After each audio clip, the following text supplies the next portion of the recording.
Shut up and sit down. Welcome to the Health and Wealth Podcast with your hosts, Tim and Carter. What's trending, Enrichers? Carter Wilcoxson, founder of CSI Financial Group here, with my co-host and former wealth advisor, Tim James, founder of ChemicalFreeBody.com and your new health advisor. This is the show where we reveal the connection between physical and financial abundance. Hey, welcome back, Enrichers. Carter Wilcoxson coming to you live/recorded. Warm, sunny, 100 and almost 10 degree Phoenix, Arizona today. It is our summertime here in Phoenix, which I'm so thankful that it does get that hot, because otherwise, if everybody found out how nice it actually gets here in the wintertime, we might be even bigger than the 4 million population that we have here in Phoenix, Arizona. But as always, I am joined by my fantastic chemical-free body himself, co-host, Mr. Tim James. Tim, how are you, my man? Dude, I'm doing really good, buddy. Doing really good. I don't want to scare everybody off, but I've been working on my health for a long time. I just I did a 5-day water fast, and it was the coolest part was I was up in Portland. I left, came home, and then a couple of days later started the fast, came back, and it was actually my guitar instructor, Jeremiah, and the first words out of his mouth were like, "Dude, you look younger. What'd you do?" And I was like, "Water fasting, baby." Powerful stuff, guys. 3-day water fast is a complete immune system reset. So just put that in back in your file that away, because someday you can work your way towards that. It's pretty powerful medicine. Yeah, that's pretty awesome. Well, I'm super excited about our guest today, Christian Mills, who is coming to us from the Denver area. And Christian is with a company called RMF, Reverse Mortgage Funding. Funding, yes. There you go. I couldn't remember if it was financial funding. Okay. And it's a very unique industry that you're in, and we're very interested. I know that our enrichers are definitely going to be interested in hearing what it is that you do, because you also head up the financial advisor division for RMF. Is that correct? That is correct, sir. Yeah. Yes. Yeah, fantastic. Well, we'll get into that in the second segment and everything, but as is pretty traditional around here on the and again, enrichers, thank you for joining us for another episode of the Health and Wealth Podcast. But as is traditional, what we like to do is we want to find out, and our enrichers want to hear a little bit about how you got to where you're at today, right? So let's go back and, in your early career, or maybe it was college, whatever it might have been, the exposure, the influencers that you had that got you into where you're at today in the reverse mortgage business. I'm fascinated by behavioral finance, Carter and Tim. This is something that doesn't matter how, if you measure you're measuring wealth by money or by your health standards or whatever, but how we interact with the things around us. And money is one of those things, at least in Western society, that we have to have. We trade money for things, and we trade our time to get money, right? So it's an interesting concept to me, and I've always kind of been fascinated by it. I certainly grew up in the Beaver Cleaver household. Mom and dad worked, mom stayed home. I got an older brother, but my parents both were raised on farms that they didn't own, right? So kind of it'd be called sharecropping or something in some circles. And we were raised to be, to pay our debts, but to also save money and not to spend more than we made. And it just, that didn't seem like a hard thing for me to do. But when I got into, later stages in life, early adulthood, I saw people with credit card debt and things of that nature. I had my first, W-2 job at 14, back when you had to go get your social security number. Carter, you might remember that. Tim, you might not. But, yeah, you had to go get a social security number when you got a paycheck job, and that started early. It was just reinforced at an early age, to save money. Even did a paper route for a little bit, but mowed lawns, shoveled snow, did all those kind of things, and saved money. And it was one of those things I was interested in. Kind of took a winger after college and was in the ski industry for a number of years, the better part of a decade. And then when I got into going back to school, I went back and got a master's degree, and I started working for a trust company. Got into the 401k space, and the 401k, without going too much into it, there was we left the pension system in America in the 60s and 70s and 80s because they became very expensive, right? Because people live longer and healthcare becomes more and more expensive. And then we started with the ERISA, the Employee Retirement Income Security Act of 1974, and that's what brought rise to the 401k field. And we just said, you need to start saving for yourself. And we didn't really give people, and this is the collective we. I'm not pointing a finger at any person or entity, so to speak. But my first 401k had 93 choices in it, and I was 29 years old, 30 years old, and didn't know what to do with that. Consequently, I spun my wheels for a number of years, but I worked in the 401k industry for a long time, for over a decade, telling people how to maximize their plan, and talking to plan participants, talking to financial advisors that specialize in that field. And it just kind of, now we've added some automatic features. If this last congressional act, the Secure 2.0, we've added things like automatic enrollment, automatic escalation, auto investing, to help people because most of us don't know how to invest. I personally outsource all that to a financial advisor because I don't want to pay attention to what I have invested in, and I sleep great at night because I don't look at and see what happens to the market every day. That doesn't really interest me. So my interest is how people can prepare for retirement. At some point I decided I'm too old. I'm not going to make it. I'm not going to be an astronaut. I'm not going to be a firefighter. So how can I have a meaningful life that helps me sleep good at night and feel like I'm contributing to the greater good? And if I can help people in America have a better retirement and retire with dignity without being scared of running out of money, then I think I'm adding something to society. So yeah.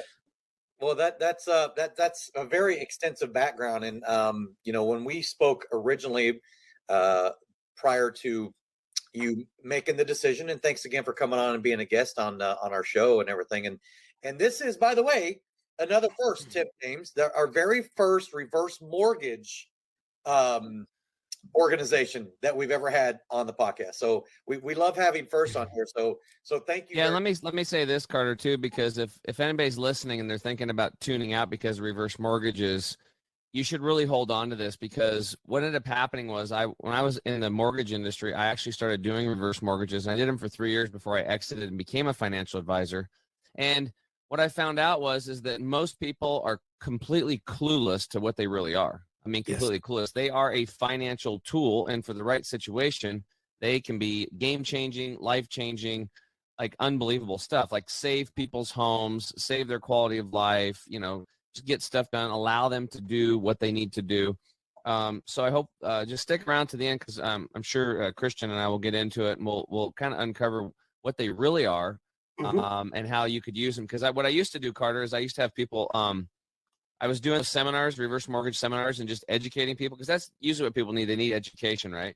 Sure. And then I was trying to explain it to financial advisors and CPAs and accountants and some other people that I thought might be able to send me referrals, like long-term care insurance agents. Their garbage is our gold, and then we can hand them back the clients, and then all of a sudden they get those policies written. So it can be a symbiotic relationship for those of you out there that are long-term care policy writers. You want to hook up with a really good reverse mortgage person. But we can get more into it. But the whole point was I had these people. I started just inviting these professionals to come hear me talk. And by the end of the talk, they were completely sold, and they're like, oh my God, I can't believe this. And they wanted to do business with me. So it's an easy way. If you're a reverse mortgage person and you're doing seminars, you should be inviting every financial planner and just educating professionals while you're doing your talks to your potential client base. Yeah, and we will get deeper into that in the second segment for sure. But I want to kind of go back to what you were talking about earlier and share a little bit more on how you were working with those RPAs, right? Those retirement plan advisors when you were doing something, because I know from your bio you're doing some custodial work and working for a trust company, and IRA custody and all that. It's a very unique arena in and of itself. So talk a little bit more about how you work with those retirement plan advisors. So I worked for a trust company, and we had a division that just worked with retirement plans, mostly 401ks and then 403bs. And I won't get into all minutia of that. But people that are institutional advisors they advise on a plan, and sometimes they will advise on the plan based on the industry. If you have different groups of people where you have highly compensated employees and then people that don't make as much, you need to make the plan more fair. So the government has tried to make the 401k the be all end all, and it's a great tool. It certainly is, but people have to participate in it first to make this happen. So my job, I'm trying to move the participation needle from maybe 85% to 86%, and I never saw what happened. I never talked to the people that much, even though I would be in front of them saying you need to contribute, and if you contribute 6%, the company will give you another 3%, and here's how to maximize your savings. And that was all fine and good, but I never really saw the end result. And actually I used to kind of make fun of the reverse mortgage industry, Tim, and I'm sure you are familiar with that. I thought it was stealing grandma's house. I don't know why I thought that. I gathered that from the ether. And then in 2012, I went to work for the Financial Planning Association. And that's the organization that kind of provides content and lobbies on behalf of certified financial planners. And that very year, they published 3 articles about reverse mortgages and how you could use it to fund long-term care, Tim, and also to have this standby line of credit. And these were people that I knew of in the industry, people like Dr. Wade Fowle, Harold Levinsky, John Salter. These people are they're well known in the financial planning space. And I was like, and they published 3 articles about that year. And the Journal of Financial Planning is an academic peer-reviewed journal. They don't take editorials. It is held to a high bar. Let's put it that way. And I started to get interested in it. And there was, I worked with several companies, and I started to learn more and more about it. And for most of America, the home is our largest asset. I mean, there's no denying that. And if you look at it from a static standpoint, until we get to the wealthiest 5% of Americans, the home makes up at least half, if not 2/3 of their net worth. And the other thing that people would kind of look down their nose at is you need to make sure that you choose correctly with Social Security. I'm not a financial planner myself, but I've been in this business for a quarter century now. So I look at it and I say, these are some kind of blocking and tackling when it comes to financial planning. But if the home is worth that much, and it's even if you pay it off, the American dream, right? You pay off your home.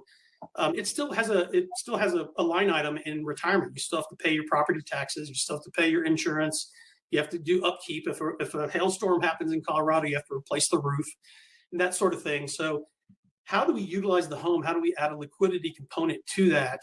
And come to find out, the much maligned and misunderstood reverse mortgage is a great way to do that. So I came 180 degrees. I'm a convert. Don't get me going to cocktail parties, because I will bore everybody there talking to them about it. But I had a change of heart, and I actually left the Financial Planning Association to go work for RMF. I had to get a mortgage license. I didn't have any background in it. I knew a lot about it, and I see it as an underutilized tool. And down the road here now, I joined in 2017. Here all of a sudden now we've got a market that's in flux, homes that are the highest value that they've ever been. And, consequently, we also have the highest home ownership rates for Americans 65 and above, because this is an age-based, you have to be a certain age, right, to do a reverse mortgage, whether it's a government-backed or a proprietary. You have to reach a couple birthday milestones to make that happen. And it's, people are starting to pay attention to this now, because honestly, some of it is because they have to. They can't look aside at a home that's worth $500,000 or $600,000. If you're a financial advisor, at least you shouldn't be doing that. So, yeah. Well, so speaking of home values, right? It's interesting. I was just on a vetting call with another advisor from Bozeman, Montana, and he shared with me that the median home value of a 3-bedroom, 2-bath house in Bozeman, Montana is $865,000. I believe that. Yeah. And I was like, that's crazy. So as you were talking earlier, about, the home is half to 2/3, your biggest asset that you've got. Well, that's exponentially true over the last, 8 to 18 months on Sure. values across the board, right? I mean, it's nuts what's going on around here in Phoenix. And Tim, he's in the middle of his parents' house and doing a rebuild or adding on to his parents' home. So I'm sure he can speak to that a little bit. Yeah, it's not cheap. Things are completely out of control.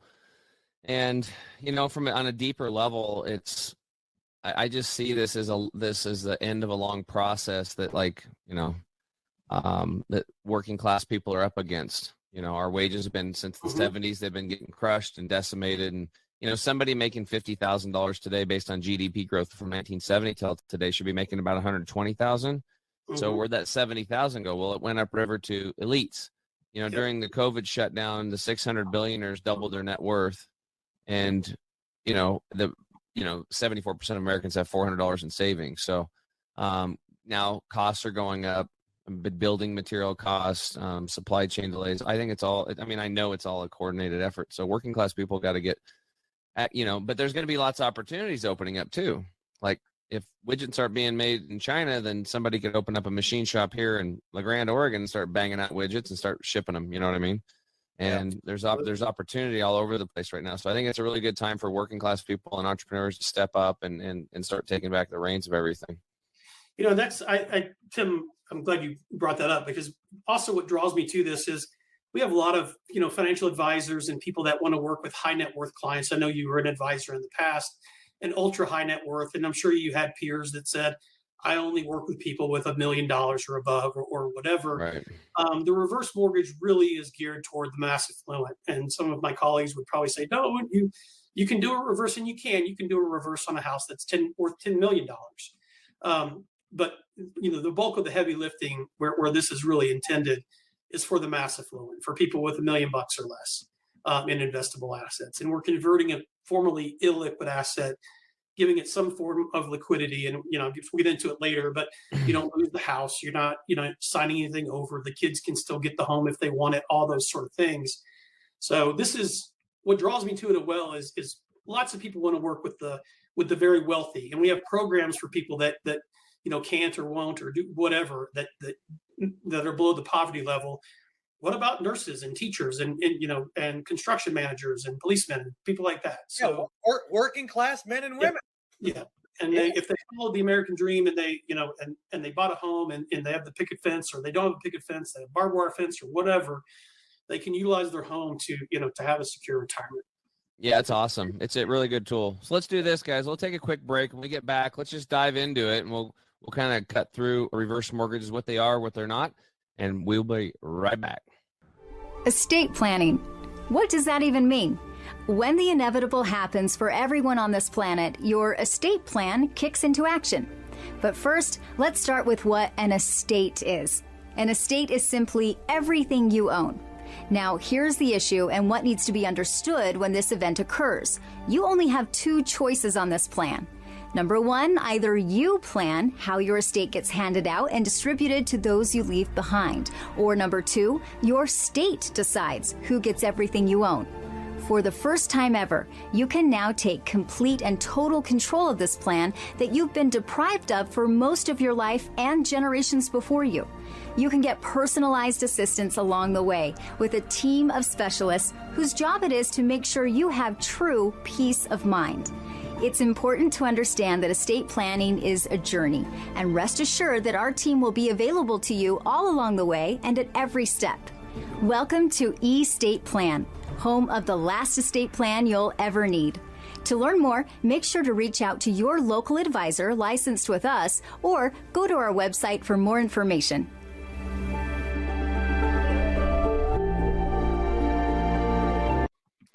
What's up, Enrichers? Tim James here. I'm back with my co-host, Carter Wilcoxson. Today in the house, we have Christian Mills. And Christian, we were just starting to already get into like what reverse mortgages are and what they aren't. So that's what this segment will be, and anything else you want to chat about. So again, I did reverse mortgage seminars myself for a few years prior to getting into the financial services industry. I educated a lot of other business professionals on it. And it was like, dude, one after another. It was the same thing. As soon as the seminar was, excuse me, what's going on there? As soon as the seminar was over, they would walk up to me like, and I'd get done talking to all the clients, like, dude or sir, wow, these reverse mortgages, I had no idea.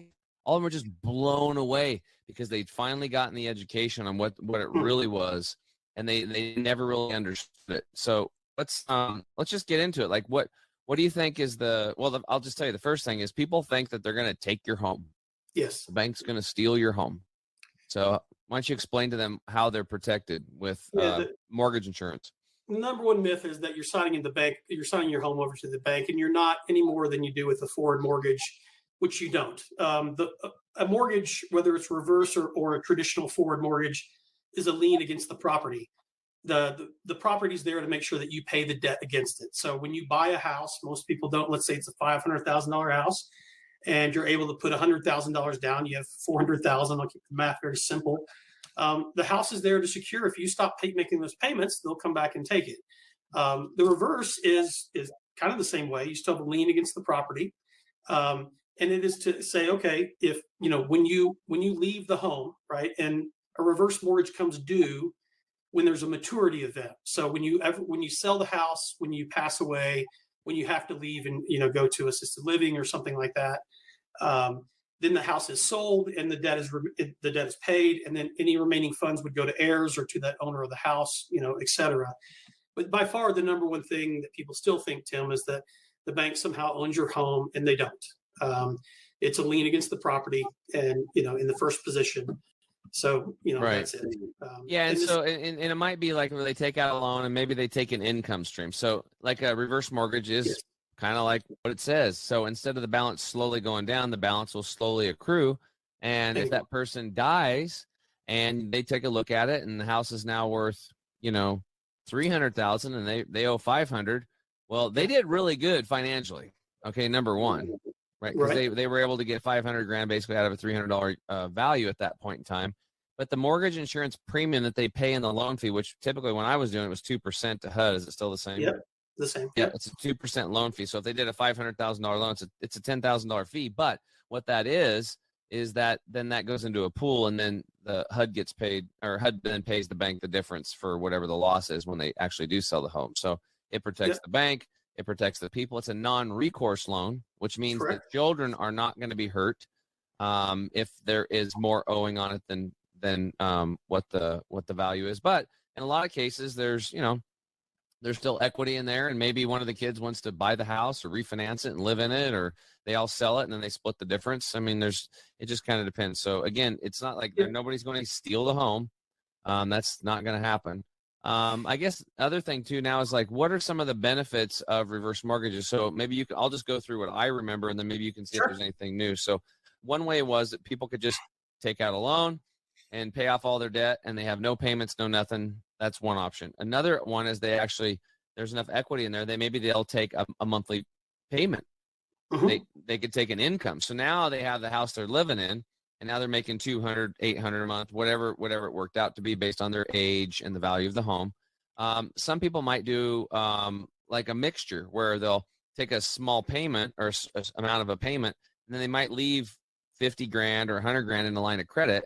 And that line of credit actually grows. If you don't use it, it gets bigger and bigger, which is pretty cool. I actually saw a guy, Christian, a husband and wife. They were very astute, very wise financial people. They had a $600,000 home they owed nothing on it. And they did a reverse mortgage. And I asked him, I was like, why the hell are you doing this? So he goes, because if something happens to me, I want to have my wife this is just another asset. So they put this huge line of credit, and they never touched it. So this line of credit was getting massive every year, just growing and growing and growing. So literally down the road, if there was a housing crash and this $600,000 or $500,000 property was worth $300,000, they literally could have a line of credit out there, $600,000 that she could pull on. Like insane. So a financial tool. I also used it one time for some people just do all cash out too. Some people just take out the cash in a lump sum. That's another option. And I think the rates on that are probably the best. But, and then one thing that I used, I was always trying to be creative. So there was this lady, her husband died, 4,000 square foot home, 3 acres. She couldn't take care of it all. Now that he's gone, he was mowing the lawn and stuff and keeping himself busy. And she's like, I don't know what to do. I can't afford this. You know, the taxes alone are like $6,000 a year. So I said, okay, here's what you're going to do. Sell the house, take the cash, and let's go buy a fourplex. So she did a reverse mortgage purchase loan. So you can actually buy a home with a reverse mortgage too. This isn't just your existing home. She purchased a fourplex, and then she just dialed in the kitchen that her husband never let her have. I mean, we made this house like dialed. And then she had the rents coming in off the other three that actually paid the mortgage and actually gave her an income. So she moved into this quaint little part of a duplex. We set it up with a property management company, so she didn't have to talk to anybody. They collected all the money, dealt with the tenants, and she had a really nice place. Plus, she had some cash left over in the bank. Huge for her because she'd lost her husband's part of the Social Security, so that replaced that. It was just, there's just so many different ways you can use a reverse mortgage. Maybe you can allude on a couple stories that are unique like that. Yeah, we can, and they're all stories, and you're absolutely right, Tim. And that's the thing about this. The home it's not an asset like a sleeve of mutual funds or, a stock portfolio or a bond ladder or something out there that might be, a more complex tool. The home is also where you lay your head at night. We all have to lay our head at night someplace, or, we sleep somewhere. It's where we raise our family. Life events happen in the home. It's more than black and white, so we need to treat it as such. It's not just an asset. It is much more than that. But you hit on this because for the HUD product, you have to be at least 62. One of the spouses has to be 62. So consequently, I think the average age is right now somewhere in the early 70s. The average length of reverse is about 8 years. But imagine a house back on the East Coast. We all live in the western half of the United States, but a $500,000 home, say in New Jersey, property taxes there are going to be about $15,000 a year. So traditionally, and this is, I'm not making a he, her statement or anything like that, but the male typically dies first, at least in the generation that we have right now, because statistically, first of all, actuarially speaking, that's a realism. That's actual math. Yeah.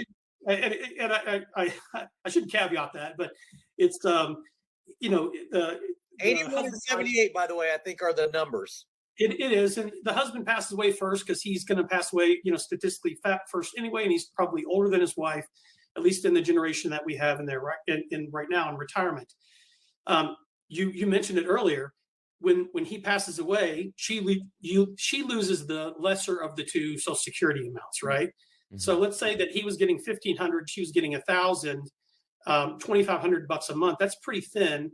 And now we lost $1,000 of that. She gets $1,500 a month, and she has to pay $15,000 in property taxes. You mentioned it at the beginning of the show.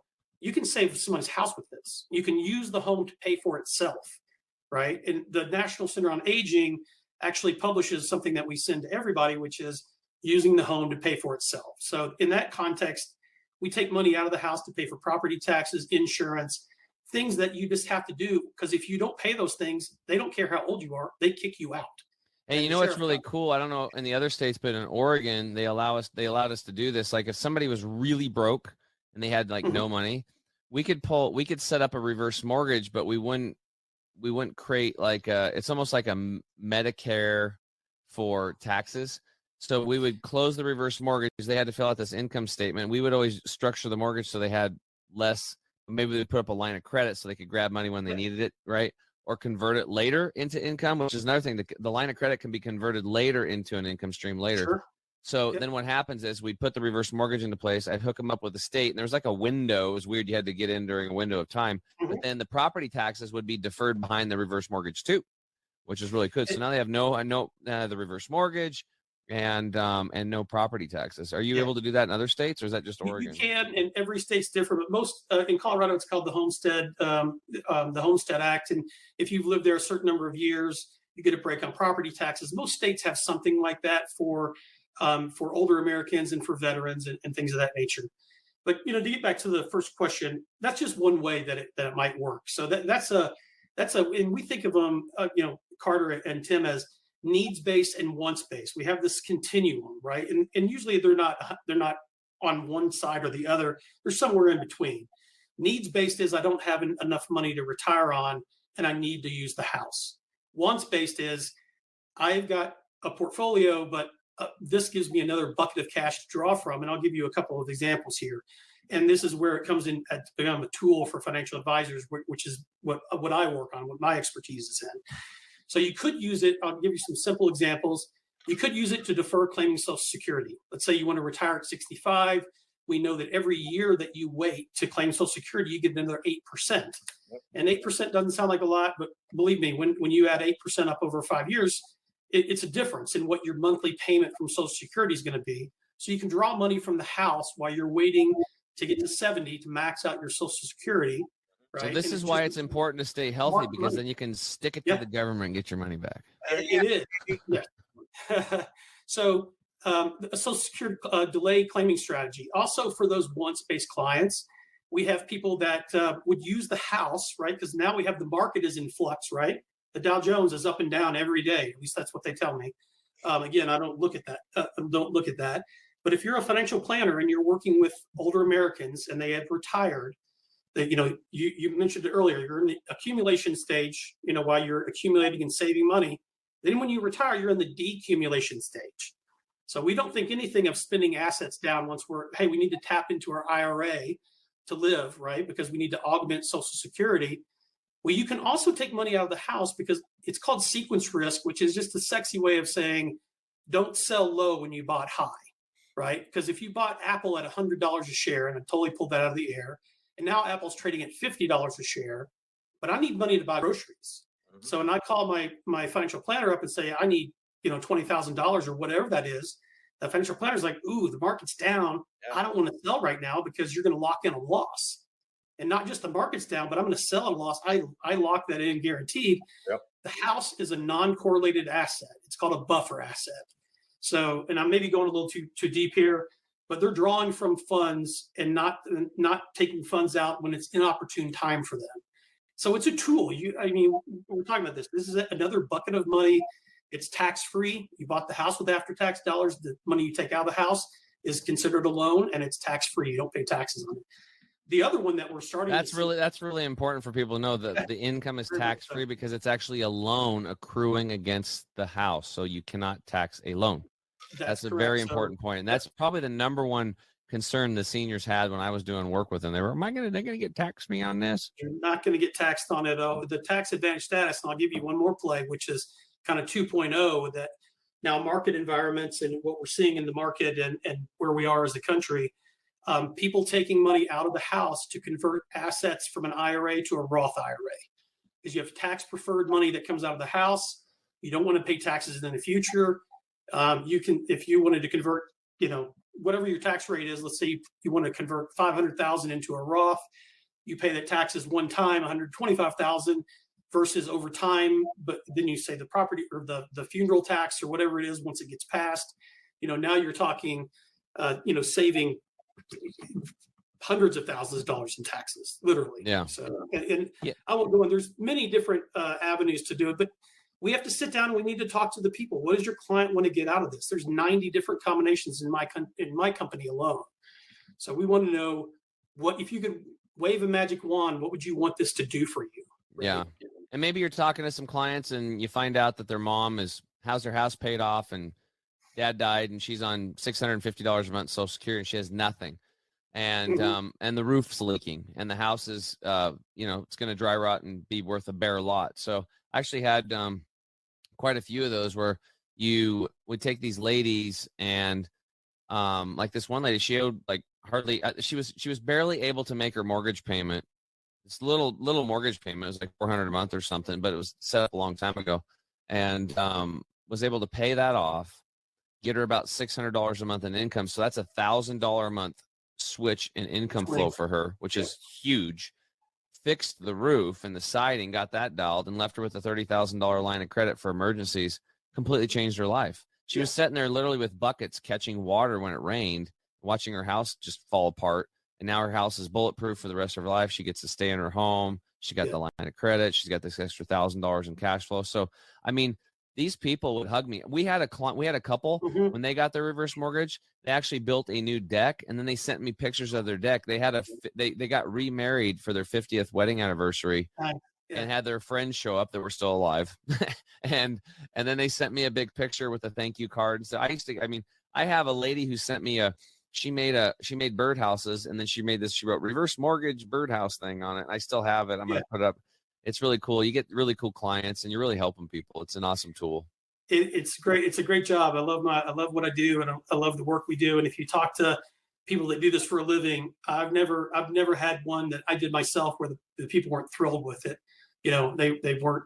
This changed my life, and I got a voicemail on my phone that I keep for where we help save a person's house. And she's left me a crying voicemail, and if I'm having a tough day and I need to keep going, I listen to that. And it might sound a little hokey, but you help.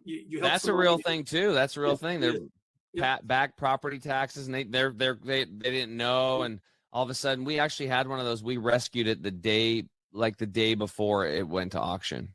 It was like by the hair of her chinny chin chin, we were able to get that house saved. And I was working feverishly on that to get that done.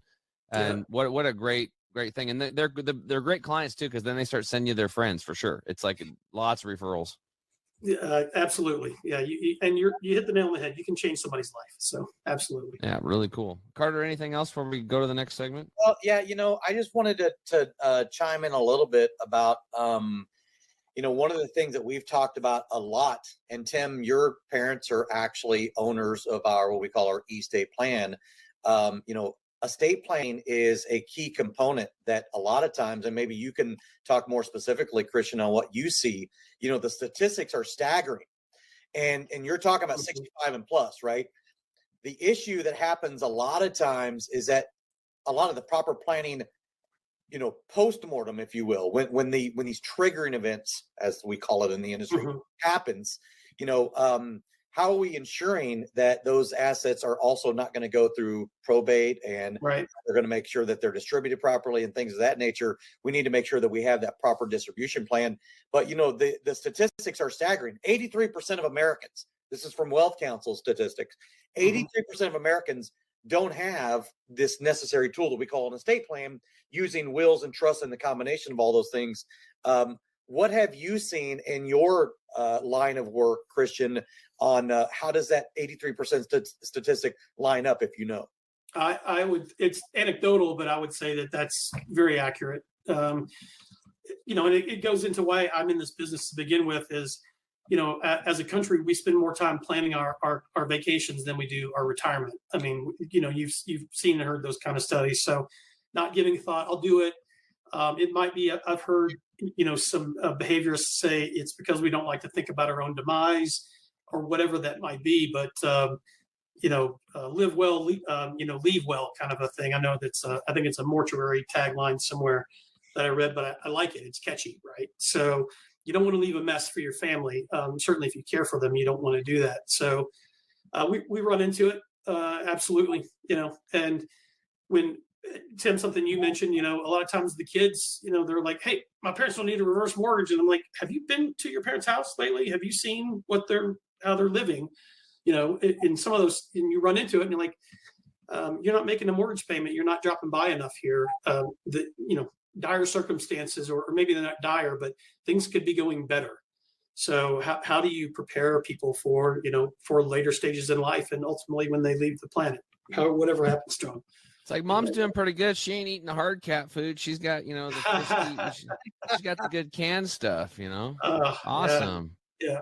It's got different flavors. It's got swordfish, for God's sakes. Well, and here's the thing. I mean, not to beat up on the public school system, but I will. Please do. It's a mess. Exactly. But the problem is, for decades, the benefit of your clients, right? Our clients, everybody on this call, really, in this podcast, all of our clients, 65 and up, they don't even have the education because it benefits the powers that be that you don't know about these things. And then when you tell them, they're like, well, that just sounds too good to be true. That can't be possible. There's got to be some catch or whatever. I believe that our public educators that are out there and those who are, dangling the puppet strings, if you will, they benefit by your clients and our clients collectively not knowing that reverse mortgages are a financial tool, not understanding estate planning can be accessible to the mass affluent, right? Which is why I wake up every single day. Every single day, I wake up trying to help somebody's grandparents, right? As if they're my own, on making sure that they have the tools accessible to make sure all of your affairs in order. You do the same type of thing, Christian. And when we spoke originally, I was like, man, we are so simpatico and believe in, especially 65 and up. That's the demographic we're talking about, right? Yeah. They need the education on why reverse mortgages are potentially critically beneficial to them and having a meaningful retirement, right? And then what happens when you're no longer here? We got to make sure that the distribution plans are set into place and everything. So the mass affluent demographic, that 500,000 to 5 million area, that's very underserved. That's who I wake up every single day wanting to make an impact for the future, because I don't want things like I've seen have happened, the horror stories that happen when you don't do the proper planning, proactive planning that happens in families. Guess what happened? They fracture if you don't do the proper planning. And that's why I wake up and why, what my why is. And I love the passion that you have, Christian, with RMF on being able to deliver, working through the Financial Advisor Network, on why it's a critical financial tool. It is. And a lot of people will think also, Carter, that, that's a lawyer, that's expensive, right? But, estate planning doesn't have to be expensive. It's a necessary, I think it's a necessary component to protect your family, not just financially, but you're right. It causes a lot of, behavioral rifts if you're not clear about what you want, who gets grandma's china and who gets the silver or whatever. That should be laid out. Nobody's going to argue with the person who spelled it out before their death. Yeah, it's actually a good thing too, because when I know every single client that I had, because I think that's why I went into financial advising afterwards. I hooked up with a really awesome estate planning attorney back in the day, and I was pushing them. I'm like, you need to go get a trust set up. You need to go get a trust. And now they actually had a little cash from reverse mortgage to go do it. Then they found out it wasn't that big of a deal. They had a few meetings. Yeah. Now with Carter's program, it's really easy. So it was really good because they're reverse mortgage. They're kind of thinking, they're realizing they're mortal, right? And they're kind of planning for the last few years. They want to enjoy that. And then it's like, it's natural fit to get their estate plan done at the same time. So Carter you guys should be like, peanut butter and jelly, working together. Our first few meetings actually went pretty well. Yeah. And awesome. One thing, and I'll go back, but you sound like you did this enough, Tim, you probably helped somebody like remodel the house, right? Like they're living at the house. And oh yeah, totally. Whatever study we look at, we know it's in the high 90 percentiles, like 95 plus. People want to age in place. Nobody wants to go to, a cold facility, even more so since COVID, right? Because of, any sort of place that was sealed, whether that was a assisted living, a ship, a prison, whatever. I mean, the virus just moved around in there. So people want to age in place. Let them remodel their bathroom and their kitchen and live those last, 10 years or 12 years or whatever it is with an easy, a house that's easier to get around in, to cook in, to do the daily activities of living. Let them enjoy that. And we actually did tons of those, Christian, tons of them, like, because all the bedrooms were upstairs, but they couldn't get up and down the stairs, so we'd put in one of those chair lifts, right? Yeah. Or they would build a master bedroom downstairs, right? Stuff like or that. Walk-in shower, no sill. Yeah, the walk-in bathtubs. Yep.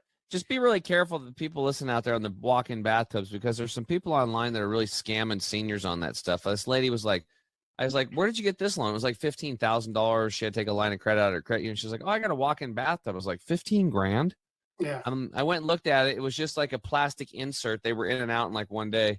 And I'm just like, oh my God. So I had I talked to my contractor. He's like, dude, he goes, I could have done a custom job made out of, I don't know, some exotic marble from Peru for $6 grand, with bolt handles everywhere and, pimped out. And so anyway, look out for your senior clients when you're giving them money to ask them if they're going to be making any purchases and help them out. Be an advisor for the reverse mortgage people out there. If you're an advisor, make sure they're being stewards with their money. They're not getting taken advantage of. Absolutely. So. No. All right, guys. Well, I think that's it. We'll take a quick break. When we get back, we'll flip the script and let Christian ask me any question he wants on health. We'll be right back.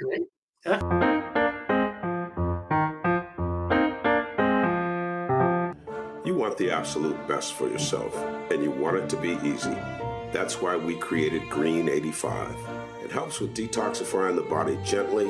We're proud it's chemical-free, unlike almost all other supplements you'll find. Bottom line, Green 85 will get you healthier. We look forward to hearing what Green 85 did for you.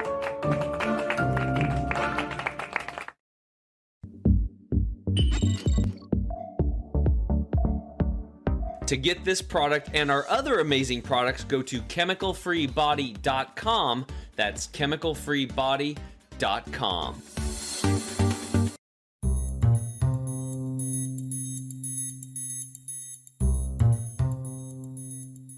What's up, Enrichers? Tim James here. I am back with my co-host Carter Wilcoxson. Again, today in the house we have Christian Mills from RMF, Reverse Mortgage Funding. And I also want to thank you, Christian, for being here. It's been great having you on the show. This is the section where we flip the script because this is the health and wealth podcast. We've talked a lot about the wealth stuff. And so this is the health segment. So you get to ask me any question on health for yourself personally, a friend, a family member, public health, whatever you want. I'll do my best to answer it. Great.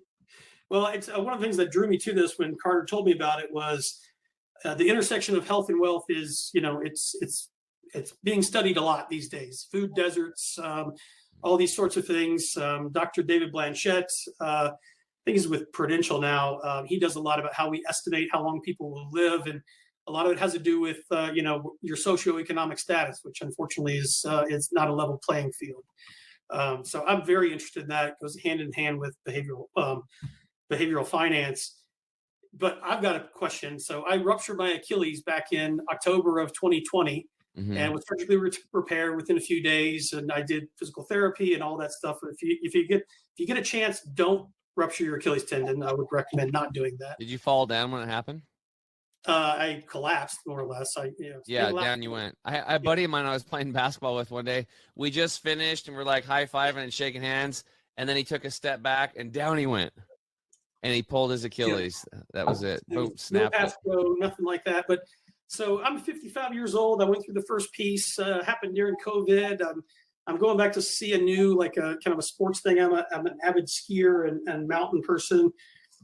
But for me, what would you recommend? I just met you, today. So I've got to, I'm going to see a whole new group, which of course my insurance won't cover or anything like that. But I'm invested in it because if I don't take care of myself, nobody else will. So do you have limited, you have it working, but is it limited mobility? Is it stiff? Is there pain down there? It is. It's more, I can, this is the good leg. I can move up and down like that. Surgically repair leg, I have about 70% range of motion or something like that. So, okay. I just saw my surgeon again a couple of weeks ago. Everything's fine. That's going well. It takes time, is what they tell me. So, yeah. Well, the fastest way to heal anything is increasing your blood flow.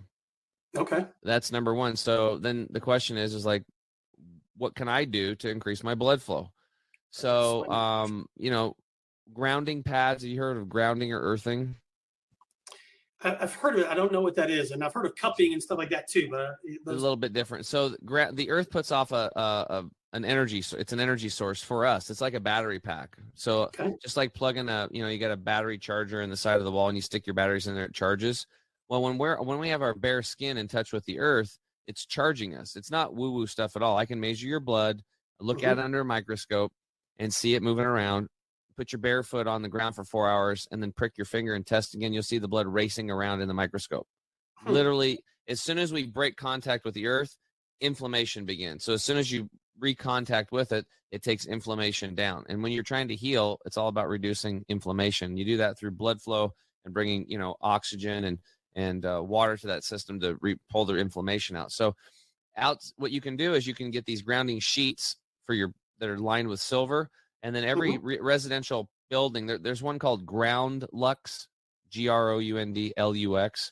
Those are sheets. Or you can go to a place called earthing.com, and they have pads. Like right now, you guys check this out. See this pad right here? This is actually plugged in, and I'm grounding right now while I work. I'm grounding 24/7 because I understand the importance of this. So there's documentaries on grounding and earthing. You should check it out. They'll blow your mind. Like earthing.com, the documentary, and you'd be like, how did I not know about this? I'm getting one of these immediately, and you can actually hack your sleep. Like I have a Whoop watch on right now, kind of a Whoop band they call it, or an Aura ring, and you can actually track your sleep, and it'll definitely improve your sleep and everything else. And recovery, we definitely get people that are post-surgery, but everybody should just be grounding. So outside of every residential and commercial building, there's an iron rod going down, and there's that wire coming in. That's the third prong, or the foundation, that the ground to the electrical grid. It's the third prong. So these things, you just plug into the third prong only, and it brings that current from the Earth's energy into those threads, those silver threads, into your sheet, and you're grounding at night while you sleep, or laying on a pad, or I'm touching this pad right now and I'm grounded. See? So that's a very passive way to start healing. Another thing you can do, CBDs, high quality CBD product is very good. I actually had a guy who was an ultra marathoner, David Clark. God rest his soul. He passed away because he died in just a routine back surgery. It's horrible, but was one of my buddies, and he ruptured his Achilles, and he was completely recovered in a third of the time the doctors thought. And what I'm sharing with you is the recipe that I gave him. So it was like the grounding sheet, and then we did the he was doing a high quality CBD product. They're hard to find, but there's one at True Balance. They have a really good one, TREW balance.com, and I think it was called 5 Golden Rings. FGR was what he was taking. And when you're fresh out of a hurt, you kind of double down on it, right, for a few months. So we did that. Also lots and lots of really high quality water, right? Okay. So lots and lots of water, because that's the lubricant of life. That's going to help. That's number 1 for inflammation. Number 4 would be infrared saunas. Infrared saunas, if you get the right ones, are really going to speed up blood flow, because they're going to actually shrink your blood molecules, and they're going to allow your blood to get into dormant capillaries. And it's just going to, once you get one of these saunas, you're going to be wondering again, why the hell I didn't have all this stuff. So I've been hacking, if you want to say that, or I've been, adding things to my life and trying them out for 11 years now. And I found certain things that have moved the needle tremendously for me. I've shared them with thousands of clients around the world now, and everybody loves them. So what I'm sharing with you is like things that you can stack together that will really totally move the needle in recovery and healing and stuff like that. Now, for something, obviously nutrition is huge as well. But, taking a really good quality, making sure you're getting your, greens in is very important. We actually have a product called Green 85 where you can scoop it twice a day and do it on the go and get, 5 pounds of vegetable matter in your body twice a day, nutrient wise, and very simple. And then the last thing I would say is for more of a targeted approach. Let's do 2 things. Let's do mechanically.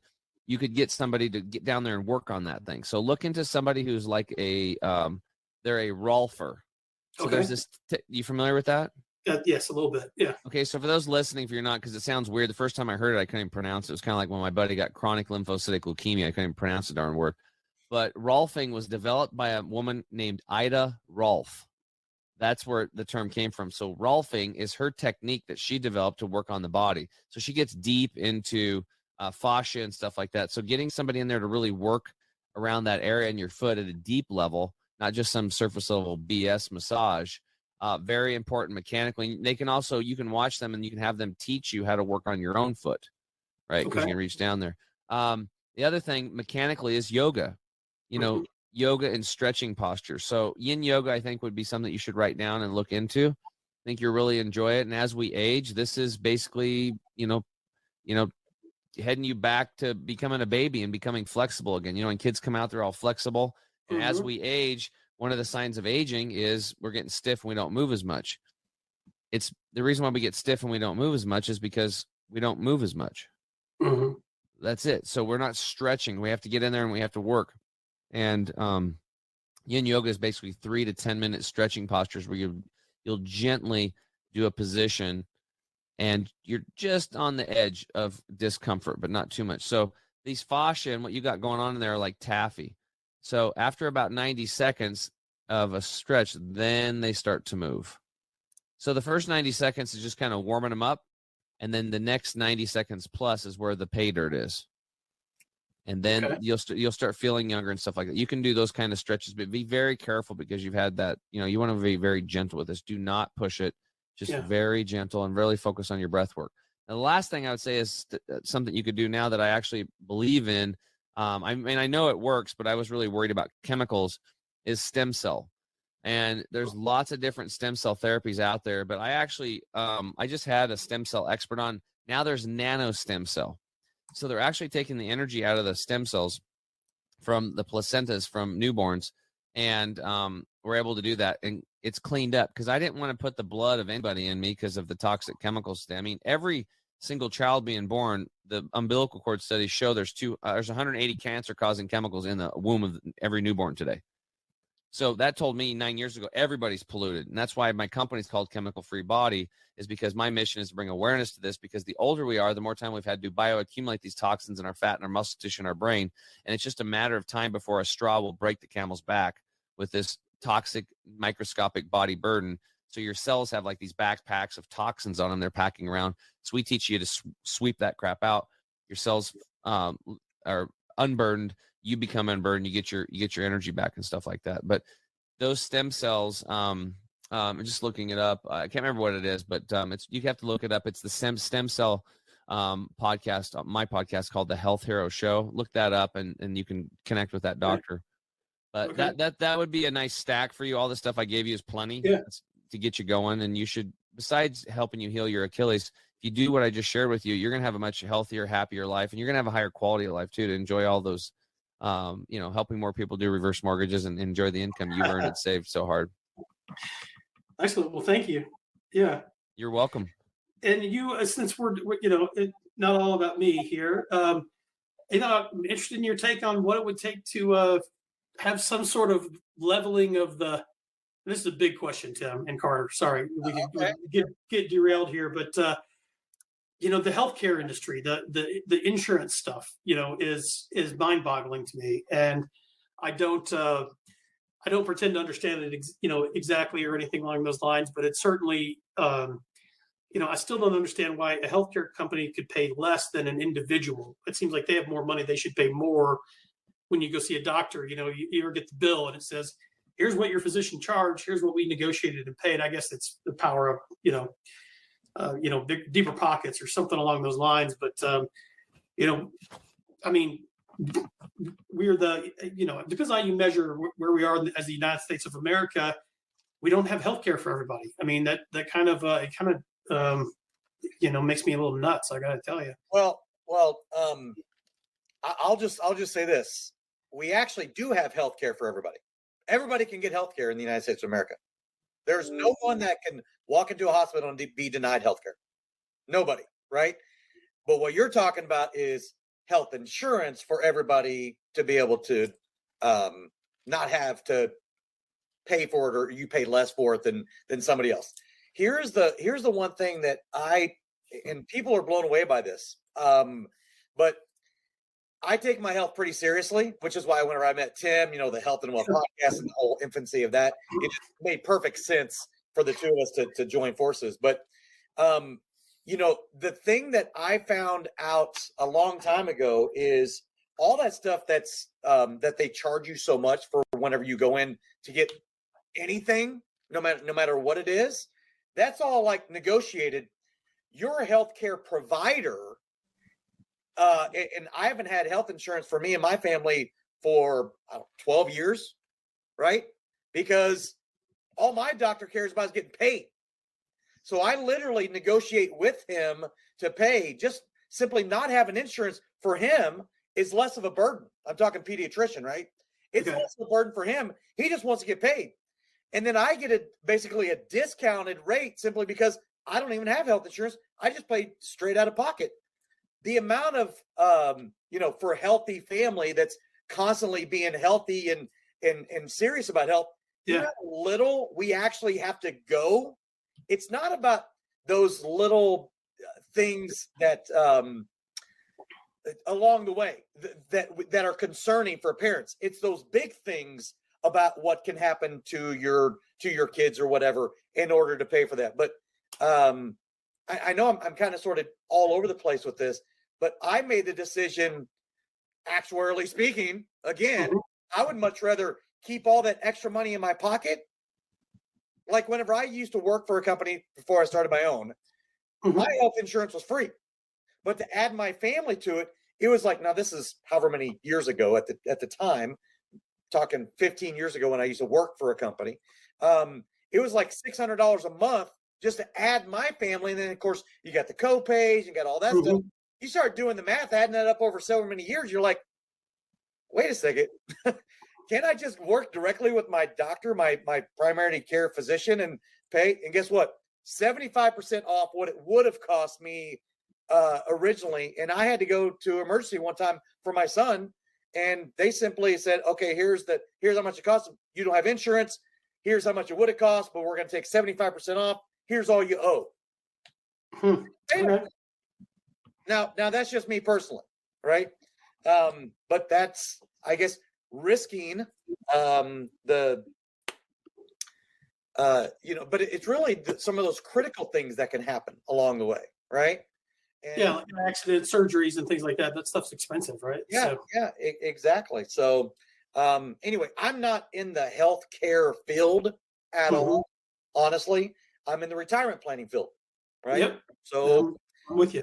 We're big fans of long-term care for that reason. Long-term care insurance, life insurance, annuities, things of that nature, right? That deal with your retirement planning. So I'm just giving you my own take on the healthcare racket as far as I'm concerned. Is what it feels like to me. But for me and my family, I'm like, why do I want to keep paying all this? And then you got to pay your copay, and then you got to pay. It feels like it's constantly you're just constantly paying in. Feels a little bit like for your car insurance, right?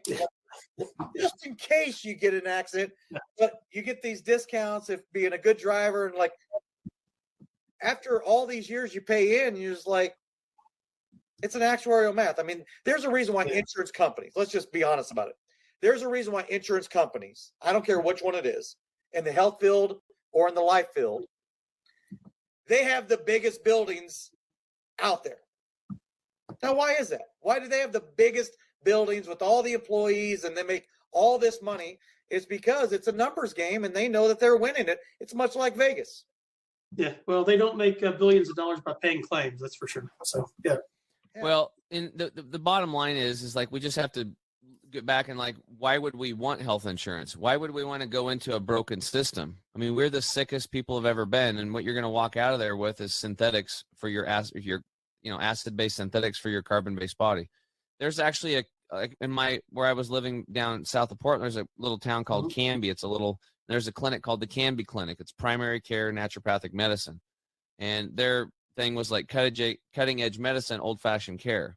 And because of the rising costs and gaps in benefits, chronic and even emergency health needs are going unmet. So people are treated with quick fix pharmaceuticals. And, the long-term relationship with a doctor that oversees your health for a long time is almost obsolete. So yes, in response to that, what's happening is they're looking for more patient-centered, affordable, cutting-edge healthcare. And so they do membership-based practice approach. So basically what it is, it's a non-insurance model, and more clinics are doing this now, so people can look for these in their local area all around the United States. And actually, Oregon, it was the first naturopathic clinic to offer this.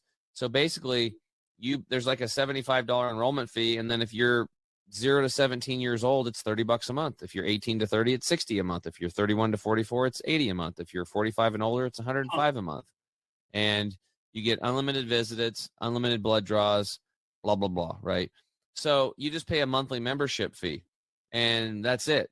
And it's way less than insurance. I mean, my God, it's like when a family of four is paying $1,500 a month for insurance that then goes into a broken system that doesn't work. That is complete madness to do this. And one of the reasons why these costs are so much is there's so many in-between people in the insurance industry. They're called GPOs and PBMs.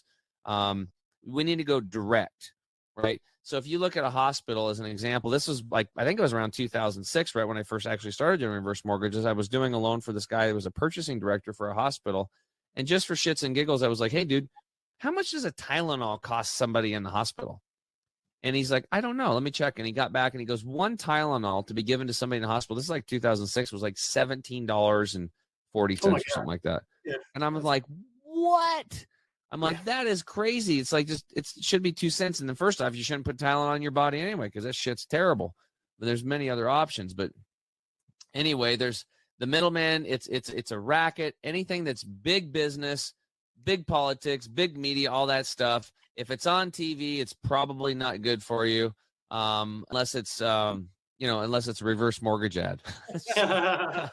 That's about it. I mean, but it's like, yeah, it's funny, but so the public system is screwed. And if you want to get out of it, the quickest way to get out of it is take care of your own health. Grab the reins of your health and figure this stuff out and learn. It's not really that hard to do. And then you don't get sick. Like, I don't go to the doctor anymore. Why would I go? I'm healthy. Think about it. In nature, how many hospitals are in nature? There isn't any. Animals don't need them because they're plugged into their natural system. They're getting their natural food, their natural movement, the natural sunshine, the natural connection with Mother Earth. They don't need that stuff. Yeah, every once in a while. I bet right now if we took the entire medical system and shit-canned all of it, overall our health would improve tremendously. Tremendously if we just got rid of the whole thing. Like, literally, it's really embarrassing how bad it is. It's kind of like our politics and, past probably half a dozen presidents we've had. It's embarrassing, right? It's an embarrassing thing. Now for critical care, somebody gets in an accident, it's amazing. But for the rest of it, man, it's really, I'm really embarrassed to be even associated with it at all. I mean, I'm not, but the best way to stay away from it is just to take care of your health. Like Benjamin Franklin said, an ounce of prevention is worth a pound of cure. Absolutely. Okay, Carter. Ta-da! I think we're done, dude. That's awesome. So, hey, Enrichers, thank you so much for joining us for another episode of the Health and Wealth Podcast. And I want to go ahead and thank you again, Christian. Thank you so much for coming on, sharing your backstory. I know we didn't get into SEC, baseball, football, or anything like that. I know you're a Kentucky guy. Oh man, you just reminded me. We did talk about golf or sports, and he's still ditching it in at the end. I can't believe it. This is monumental. It is monumental. We somehow get that in every single time. But hey, it was okay because I think it was awesome for our listenership, our enrichers, to be able to hear more. You got into the weeds with reverse mortgages, the benefits to it. Obviously, Tim, with his background and everything, he was able to, share some of his stories and everything, as relevant now as it was back then, right? Oh, yeah. Absolutely. So, Christian, seriously, thank you so much for coming on and educating our listenership on this critical piece and everything. So, Enrichers, thank you again for joining us for another episode. Make sure to like, share, and subscribe our podcast. And for all of our previous guests, go to our website at www.thehealthandwealthpodcastshow.com. And again, for my fantastic co-host, Mr. Chemical Free Body himself, Tim James, and our wonderful guest today, Christian Mills from Reverse Mortgage Funding. I'm Carter Wilcoxson, CEO and co-founder of Epic Services Company and CSI Financial Group, wishing you all a very wonderful day. And until next time, we will see you on the Health and Wealth Podcast. Thank you, everybody. Hey, Enrichers. Thanks for tuning in to another episode of the Health and Wealth Podcast. I'm your host, Carter Wilcoxson. And I'm your host, Tim James. And by God, we are committed to helping you guys have fat wallets, flat bellies. So tune in again for another episode and make sure to like, share, and drink a lot of water. Or beer. You have just listened to the Health and Wealth Podcast with Carter and Tim.